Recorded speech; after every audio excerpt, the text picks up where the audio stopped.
Shalom sahabat-sahabat Kristus, berjumpa kembali melalui saat teduh hari ini dengan tema Bapa. Kita akan merenungkan tema ini melalui bacaan Alkitab yang terambil dari kitab Roma pasal 8 ayat 12 sampai 17 yang berbunyi demikian. Jadi saudara-saudara, kita adalah orang berhutang, tetapi bukan kepada daging, supaya hidup menurut daging. Sebab jika kamu hidup menurut daging, kamu akan mati. Tetapi jika oleh roh kamu mematikan perbuatan-perbuatan tubuhmu, kamu akan hidup. Semua orang yang dipimpin roh Allah adalah anak Allah. Sebab kamu tidak menerima roh perbudakan yang membuat kamu menjadi takut lagi, tetapi kamu telah menerima roh yang menjadikan kamu anak Allah. Oleh roh itu kita berseru, Ya Aba, Ya Bapa. Roh itu bersaksi bersama-sama dengan roh kita bahwa kita adalah anak-anak Allah. Dan jika kita adalah anak, maka kita juga adalah ahli waris.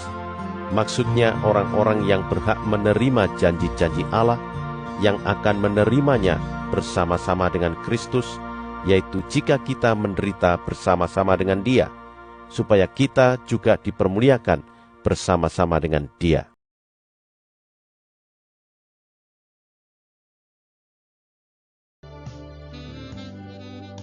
Ayat hafalan hari ini terambil dari kitab Roma pasal 8 ayat 15 yang berbunyi, kamu telah menerima roh yang menjadikan kamu anak Allah.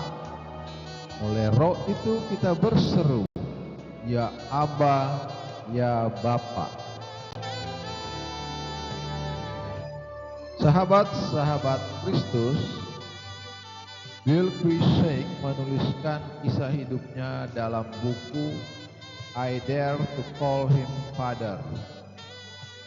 Aku tiba-tiba menyadari bahwa Dia mendengarkanku, sama seperti Bapakku di dunia mendengarkanku. Tiba-tiba aku merasa ada orang lain yang hadir di situ. Dia ada di situ. Aku bisa merasakan hadiratnya. Aku merasa seperti gadis kecil yang duduk di pangkuan bapaknya. Demikian ia menulis.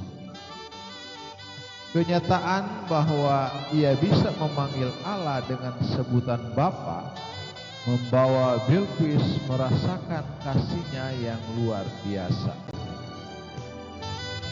Sahabat-sahabat Kristus, Rasul Paulus dalam suratnya kepada jemaat di Roma juga membukakan betapa luar biasanya hal ini. Ia menulis bahwa orang-orang Kristiani yang dipimpin oleh Roh Allah adalah anak-anak Allah, ayat 14. Dan sebagai anak, kita bisa memanggilnya dengan sebutan Bapa. Perhatikanlah berkat Bapa bagi anak-anaknya. Pertama, kita diberi kemampuan untuk mematikan perbuatan-perbuatan daging, ayat 13. Itu artinya kita diberi kesanggupan untuk menolak dosa, berkata tidak terhadap pencobaan. Kedua, dari ayat 15, kita tidak lagi menerima roh perbudakan yang membuat kita takut. Dan ketiga, dari ayat 17, kita adalah ahli waris dari janji-janji Allah. Berkat-berkat yang hebat dari Bapa yang hebat. Sahabat-sahabat Kristus, seberapa sering kesadaran bahwa kita punya Bapa di surga mewarnai kehidupan kita sehari-hari?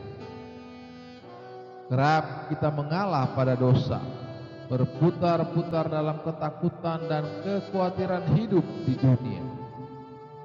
Kita perlu mengingat lebih sering, mengingat identitas kita sebagai anak Allah. Dan biarlah rasa hormat dan sukacita mengalir deras di hati setiap kali secara sadar kita memanggilnya sebagai Bapa. Sahabat-sahabat Kristus, memanggil Tuhan dengan sebutan Bapa adalah hak istimewa anak-anaknya. Terpujilah Kristus, haleluya. Tuhan memberkati dan menyertai kita semua. Amin.